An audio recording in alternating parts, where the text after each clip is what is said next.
할렐루야. 오늘도 고르고 복된 날 주임전에 나오신 귀하신 성도님들을 축복합니다. 오늘은 마가복음 3장 13절에서 19절 말씀을 본문으로 12제자를 세우신 예수님이란 제목으로 말씀의 은혜를 나누겠습니다. 오늘 본문 14절과 16절에서 밝히고 있듯이 예수님은 12명의 제자를 세우셨습니다. 예수님은 그들과 함께 하시면서 그들을 가르치셨습니다. 또한 예수님은 그들을 보내셔서 사람들에게 전도하게 하셨습니다. 오늘 본문 15절 말씀을 보면은 예수님께서는 그들에게 귀신을 쫓아내는 권능을 주셨습니다.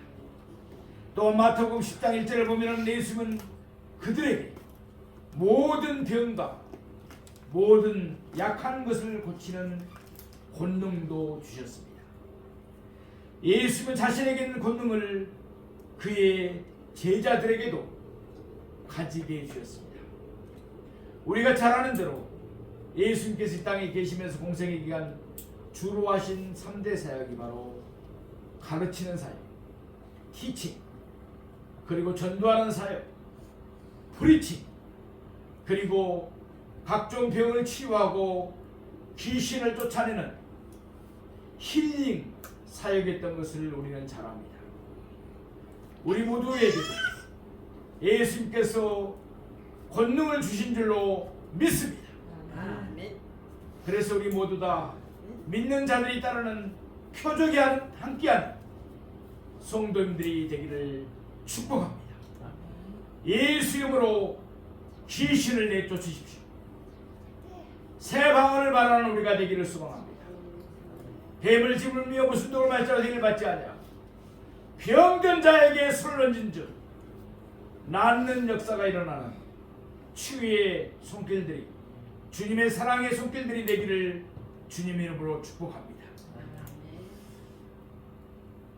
그들은 세상으로 나가서 능력 있게 복음을 전했습니다. 예수님이 승천하신 후에도 제자들은 예수님을 대신해서 힘있게 하나님 나라를 세워갔습니다. 그래서 에베소서 2장 20절 말씀과 같이 그들은 교회의 터가 되었습니다. 또한 에베소 3장 5절에서 말씀하신 바와 같이 그들은 하나님의 계시를 받아 성경을 기록했습니다. 그들은 자신들이 기록한 성경을 통해서 지금도 복음 전파 사역을 계속하고 있습니다. 우리는 어떻게 보면은 그들의 열매라고 할 수 있습니다. 누가복음 22장 30절 말씀을 보면은 그들은 보좌에 앉아서 이스라엘 12지파를 다스리게 되었습니다. 또한 요한계시록 21장 14절을 보면은 하늘나라의 성 세루살렘의 성곽에 있는 12기초석 위에는 그들 12사람의 이름이 새겨져 있습니다. 본시 그들은 사회적으로 인정을 받을 만큼 뛰어난 인물들이 아니었습니다. 그들은 모두 오촌 출신들이 대부분이었습니다. 그러니까 어부들이었습니다. 사도행전 4장 13절에서 밝히고 있듯이 그들은 본래 학문이 없는 범인이었습니다. 그들의 직업도 남달리 부러울 만큼 쟁쟁하지도 않았습니다. 한마디로 그들은 평범한 사람들이었습니다. 그저 보통 사람이었습니다. 그러나 그들은 모두 다 귀하게 쓰임을 받았습니다. 그들은 자신들의 사명을 잘 감당했습니다. 그 결과 그들은 영원한 영광을 누리게 된 줄로 믿습니다. 이 사실은 우리 모두에게 큰 은혜가 됩니다. 나도 귀하게 쓰임 받을 수 있습니다. 나도 사명을 잘 감당할 수가 있습니다. 나도 영원한 영광을 누릴 수가 있습니다. 왜냐하면 능력이 나에게 있지 않고 오직 예수님께 있기 때문입니다. 그러므로 이와 같이 기도합시다. 오 주님, 나를 사용하여 주옵소서. 내게도 능력을 주시옵소서.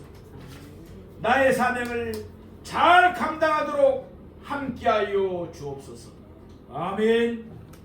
그럼 이제 본문으로 들어가서 본문 말씀을 네 대지로 나누어서 자세히 상고해 보고자 합니다.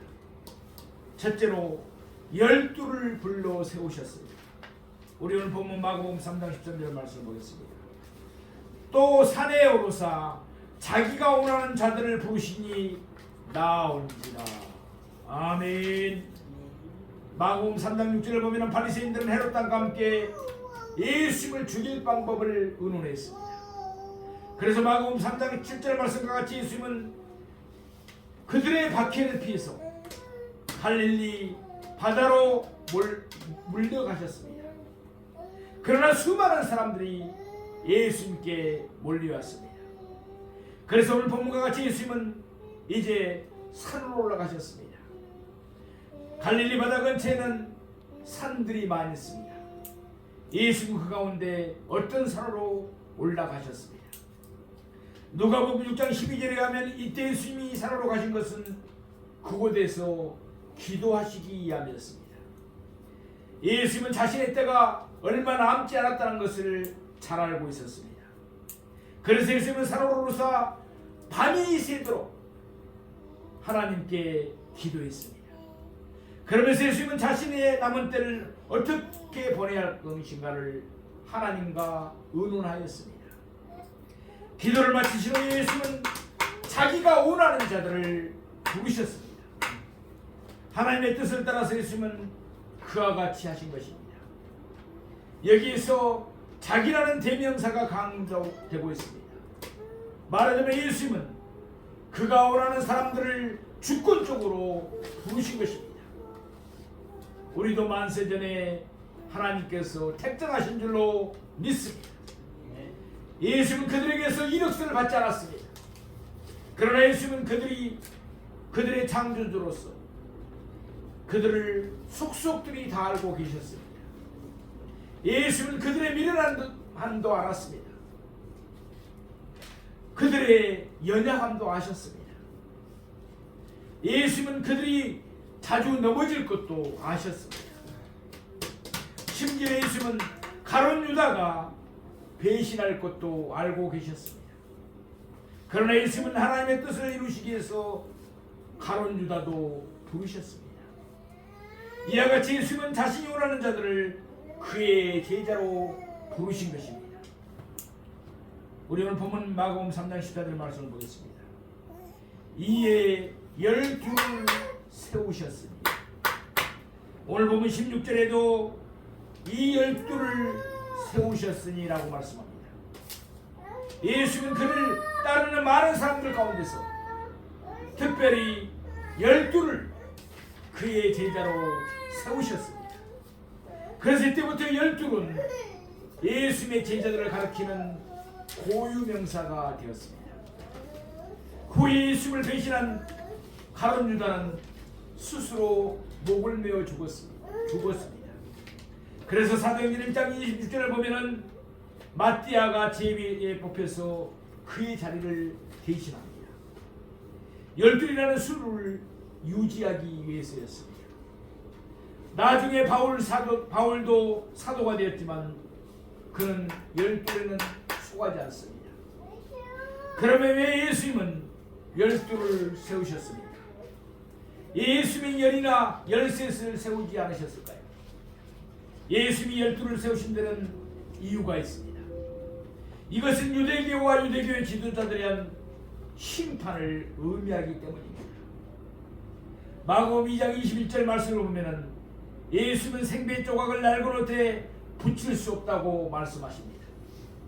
또한 마가복음 2장 22절에서 예수님은 새 포도주를 낡은 가죽 부대에 넣을 수 없다고 말씀하셨습니다. 예수님은 유대교를 완전히 부정하신 것입니다. 로마서 10장 4절 말씀과 같이 유대교는 하나님의 의를 모르고 인간의 의를 세우리였습니다. 그러므로 유대교로서는 구원에 이를 수가 없습니다. 율법 하나만 범해도 구원에 이를 수가 없기 때문에 그렇습니다. 그래서 예수님은 유대교를 폐지하였습니다. 그 대신 예수님은 믿음으로 죄의 사함을 받는 복음을 전파하신 줄로 믿습니다. 예수님은 유대교의 지도자들을 심판하셨습니다. 마태복음 23장 15절에서 예수님은 그들이 사람들을 자기들보다 배나 더 지옥 자식이 되게 한다고 말씀하셨습니다. 그러면서 마태복음 23장 33절에서 예수님은 그들을 가리켜 뱀들아 독사의 새끼들아 라고 말씀하셨습니다. 그러나 만일 그들이 회개하고 예수님을 믿었다면 그들도 제사를 받고 구원을 받았을 것입니다. 그러나 마가복음 3장 22절을 보면은 그들은 예수님이 사탄에 속였다고 결론을 내리고 말았습니다. 그 결과 마가복음 3장 29절과 같이 그들의 죄는 영원히 사함을 받지 못했습니다. 이제 예수님은 더 이상 서기관이나 바리새인이나 사두개인이나 제사장을 이스라엘 지도자로 인정하지 아니하신 것입니다. 예수님은 그들을 폐하시고 그들을 대신할 새로운 지도자로 12를 세우신 것입니다. 누가복음 22장 30절 말씀을 보면은 너희로 내 나라에서 내 상에서 먹고 마시며 또는 보좌에 앉아 이스라엘 12지파를 다스리게 하려 하노라. 아멘. 이와 같이 예수님이 12를 세우셔서 이스라엘 12지파를 다스리게 하셨습니다. 예수님은 새 언약의 백성들을 위하여 새로운 지도자 12를 세우신 것입니다. 이러므로 이것은 예수를 믿지 않은 유대교의 지도자들에 대한 심판을 뜻하는 것이었습니다. 예수는 나의 주님이시며 나의 하나님을 믿고 고백합시다. 믿으면 제사함을 받습니다. 구원도 얻습니다. 귀하게 쓰임도 받습니다. 예수님의 하나님의 축복도 받습니다. 하늘나라의 영광도 누립니다. 그러므로 이와 같이 고백하십시다. 오 주여 내가 믿나이다. 아멘. 둘째, 12를 세우신 목적입니다. 우리 오늘 본문 마가복음 3장 14절 후반부 말씀을 보겠습니다. 이는 자기 함께 있게 하시고 또 보내사 전도도 하며. 예수님이 12제자를 세우신 목적은 두 가지입니다. 하나는 예수님과 함께하기 위함이었습니다. 또 하나는 그들을 보내서 전도하기 위함이었습니다. 예수님과 함께 하기 위해서 첫째 목적입니다. 마태복음 11장 29절을 보면은 예수님은 말씀합니다. 내게 배우라. 제자들은 예수님과 함께 있으면서 예수님에게서 모든 것을 배워야 했습니다. 그러면 예수님은 제자들을 어떻게 가르치셨습니까? 구체적인 예를 몇 가지만 한번 들어보겠습니다.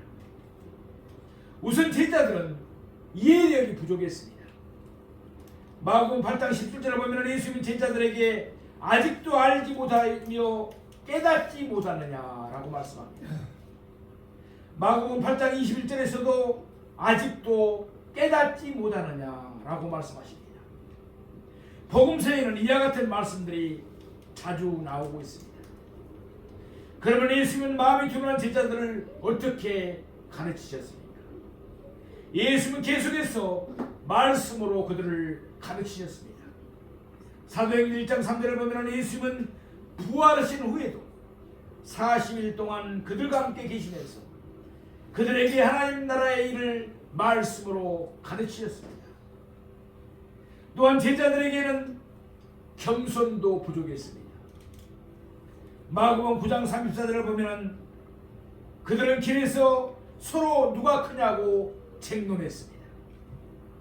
마가복음 10장 35절 이하를 보면 야고보와 요한이 예수님의 우편과 좌편에 앉기를 바라다가 다른 제자들과 한을 불러일으키기도 했습니다.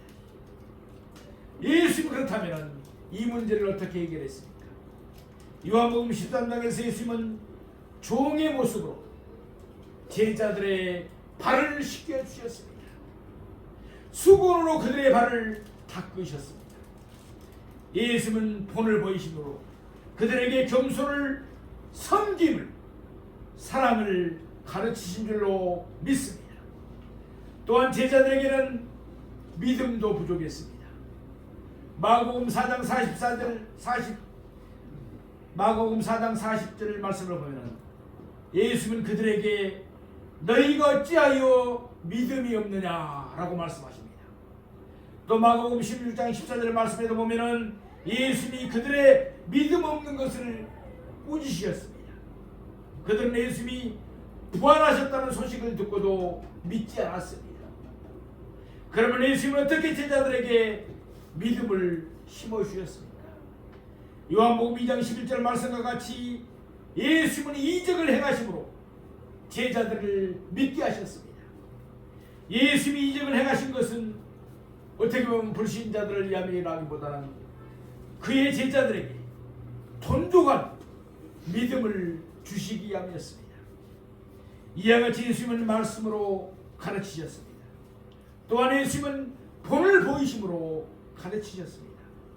아울러 예수님은 능력을 나타내심으로 가르치셨습니다. 이와 같은 가르침을 통해서 예수님은 제자들이 자기와 함께 하도록 하셨습니다.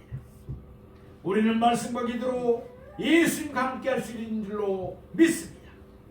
예수님과 늘 함께 하면서 힘써 예수님께 배우는 우리 모두가 되기를 원합니다. 또 두 번째 목적은 그들을 보내사 전도하기 위함이었습니다. 머지않아 예수님은 십자가에 달려 돌아가셔야 합니다. 물론 예수님은 부활하실 것입니다. 그리고 예수님은 곧이어 승천하실 것입니다. 그래서 예수님은 자기를 대신하여 이 12로 하여금 그의 사역을 이어가게 하신 것입니다. 마가복음 1장 38절에서 예수님은 말씀하십니다. 우리가 다른 가까운 마을들로 가자. 거기서도 전도하리니 내가 이를 위하여 안노라. 아멘. 예수님 사역의 궁극적인 목적은 전도였습니다. 또한 예수님 사역의 최우선 순위도 역시 전도였습니다. 그렇다면 우리 교회도 우리 성도들 모두에게도 최우선이 전도가 되어야 될 줄로 믿습니다.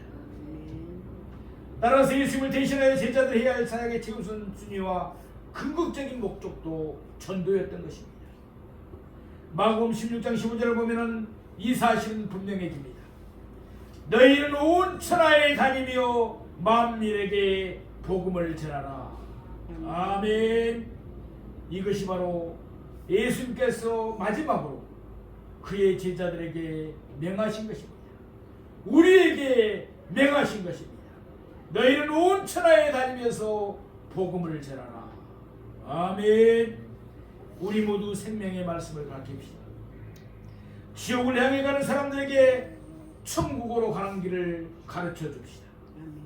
예수를 믿으면 제사함을 받고 영생을 얻는다는 것을 말씀합시다. 이것이 바로 전도입니다. 다니엘서 12장 3절 말씀을 보면은 많은 사람을 옳은 대로 돌아오게 하는 자는 별과 같이 영원토록 빛나리라고 말씀했습니다. 사람들을 옳은데 곧 예수님께 돌아오게 하는 것, 그것이 바로 전도입니다. 내 가족과 내 친구와 내 이웃을 예수님께로 인도합시다. 그리하면 하늘과 별과 같이, 하늘의 별과 같이 영원토록 빛날 줄로 믿습니다. 세 번째로 12에게 권능을 주셨습니다. 예수님이 12를 불러서 그의 제자로 세우셨습니다. 예수님은 그들과 함께하면서 그들을 가르치셨습니다. 그런 후에 예수님은 그들을 보내사 전도하게 하셨습니다. 이때 예수님은 그들을 그냥 보내지 아니하시고 그들에게 권능을 주셨습니다. 우리에게도 권능을 주신 줄로 믿습니다. 마가복음 3장 15절에 보면은 귀신을 내쫓는 권능도 가지게 하려 하심이라. 아멘. 우리 모두도 예수님의 권능으로 귀신을 쫓아내는 성령의 사람들이 되기를 축복합니다.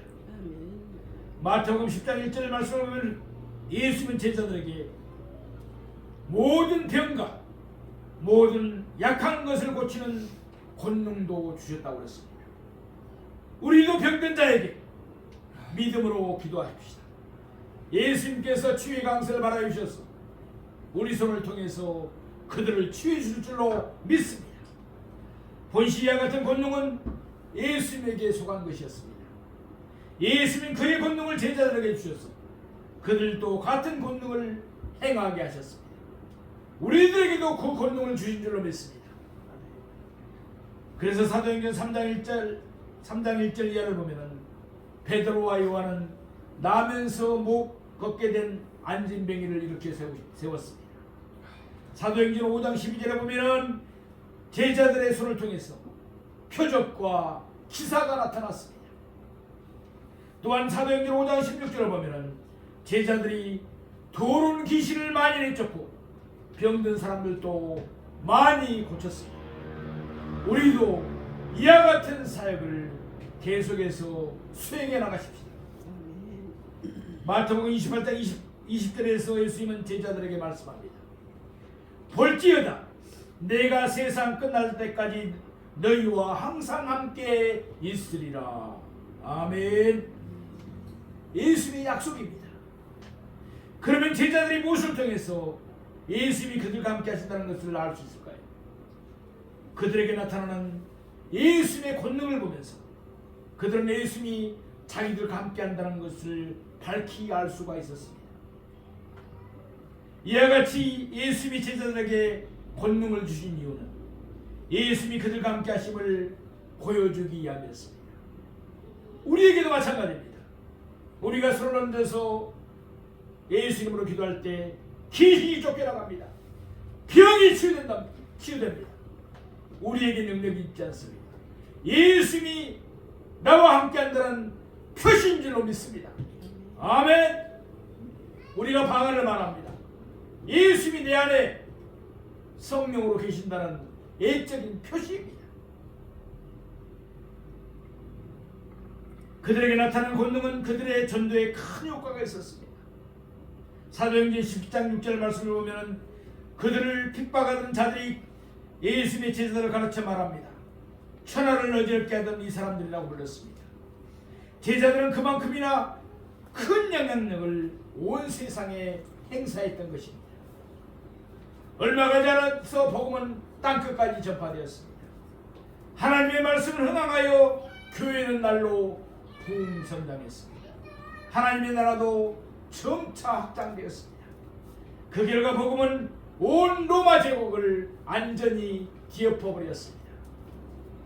우리 모두 다 생명의 말씀을 밝힙시다. 힘써 밝힙시다. 온 누리에 밝힙시다. 때를 얻든지 못 얻든지 항상 밝힙시다. 예수님은 우리와 함께 하시면서 우리에게 권능을 주실 것입니다. 예수님의 권능이 우리를 통해서 나타날 줄로 믿습니다. 넷째로 12의 명단입니다. 우리 오늘 본문 마가복음 3장 16절에서 19절 말씀을 보겠습니다. 이 12를 세우셨으니 시몬에게는 베드로라는 이름을 더하셨고 또 세베대의 아들 야고보와 야고보 형제 요한이니 이 둘에게는 보아너게 곧 우리의 아들이라는 이름을 더하셨으며 또 안드레와 빌립과 바돌로메와 마태 도마와 알페오 아들 야고보와 및 다데오와 가나나인 시몬이며 또 가룟 유다니 이는 예수를 판 자더라. 아멘. 성경에는 12의 명단이 12세자의 명단이 4곳에 나오고 있습니다.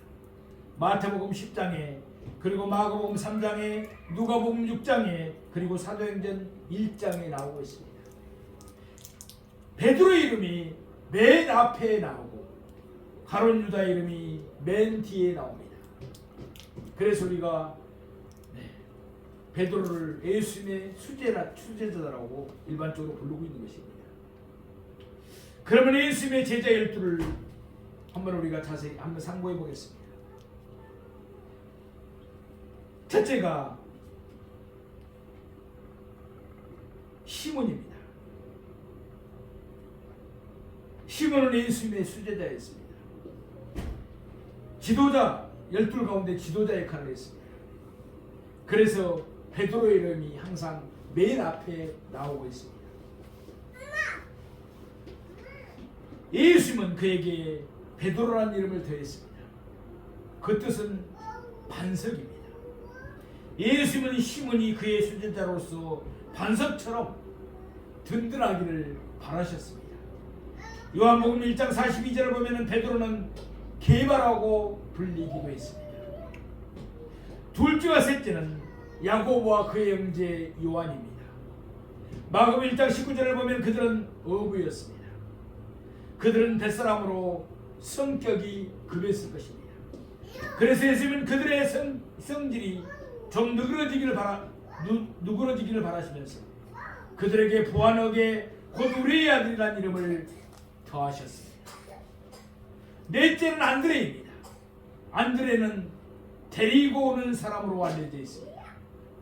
요한복음 1장 42절에서 그는 그의 형제 시몬 베드로를 데리고 왔습니다. 예수님께 데리고 왔습니다. 또한 요한복음 6장 9절에서는 보리떡 5개와 물고기 2마리를 가진 아이를, 그리고 요한복음 12장 22절에서는 몇몇 헬라 사람들을 예수님께 데리고 왔습니다. 다섯째 제자는 빌립입니다. 요한복음 1장 44절을 보면 빌립은 안드레와 베드로와 한 동네 벳세다 사람이라고 했습니다. 따라서 그들은 서로 간에 잘 알고 있었을 것입니다. 또한 요한복음 1장 45절을 보면 빌립은 나다나엘을 예수님께 인도했습니다. 여섯째는 바돌로메입니다. 아람어로 바는 아들이란 뜻입니다. 따라서 바돌로메는 돌롬의 아들이라는 의미입니다. 그의 본명은 요한복음 1장 49절에 나오는 나다나엘입니다. 마태복음 16장 17절에서 시몬 베드로가 바요나 시몬이었듯이 그는 바돌롬의 나다나엘이었던 셈입니다. 일곱째는 마태입니다. 마가복음 10장 3절 말씀을 보면 그는 셀이었습니다. 마태는 마가복음 22장 14절에 나오는 레이와 동일한 인물입니다. 아마도 레이는 부르심을 받기 전에 이름이었고 마태는 부르심을 받고 난 후에 이름이었을 것입니다. 그는 신약 성경의 첫 성경 마태복음을 기록했습니다. 여덟째는 도마입니다. 그 이름의 뜻은 쌍둥이입니다. 따라서 도마에게는 그와 쌍둥이인 형제나 자매가 있었을 것으로 학자들은 말합니다. 그는 부활하신 예수님을 배웠고 요한복음 20장 28절에서 예수님은 나의 주님이시며 나의 하나님이십니다 라고 고백했습니다. 우리도 이런 고백이 항상 있어야 될 줄로 믿습니다. 아홉째는 알페오의 아들 야고보입니다. 마가복음 15장 40절에서 그는 작은 야고보라고도 불리고 있습니다. 세베대의 아들 야고보와 구별하기 위함입니다. 아마도 그는 상대적으로 키도 작고 나이도 어리고 영향력도 적었었던 것 같습니다. 열째는 다데오입니다. 누가복음 6장 16절과 사도행전 1장 13절에 하면 그는 야곱의 아들 유다라는 이름으로 등장합니다. 아마도 그는 막둥이였을 것입니다. 그래서 그의 부모는 그에게 여자의 젖가슴 곧 마마오 보이라는 뜻을 가진 다데오라는 애칭을 붙여줬던 것 같습니다. 11째는 가나나인 시몬입니다. 가나나인은 히브리어를 음역한 것입니다. 가나나는 열심을 뜻합니다. 이는 물이 곧 당을 뜻합니다. 따라서 그 전체적인 뜻은 열심당입니다. 누가복음 6장 15절을 보면은 그를 셀롯이라고 부릅니다. 헬라어로 셀롯도 열심당을 뜻합니다. 마지막 12제자는 가룟 유다입니다. 제자들을 소개할 때 가룟 유다는 제일 마지막에 나옵니다. 그는 유다 남방의 그리오 출신이었기 때문에 가룟 유다라고 불렸습니다. 그는 예수님을 반대했습니다. 따라서 마가복음 14장 21절에서 예수님이 말씀하신 대로 그는 차라리 나지 않았더라면 자기에게 좋을 뻔하였습니다. 사랑하시는 성도 여러분, 이제 찬송가 375장 3절 가사로 결론을 내리고자 합니다. 아이같이 어리니 나를 도와주소서. 힘도 없이 약하니 나를 도와주소서. 힘도 없고 약하니 나를 도와주소서.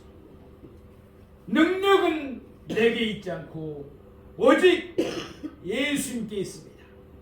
우리 주님께 모두 다 귀하게 쓰임받는 우리가 되기를 주님의 이름으로 축복합니다. 기도하겠습니다. 사랑과 은혜가 풍성하신 아버지 하나님,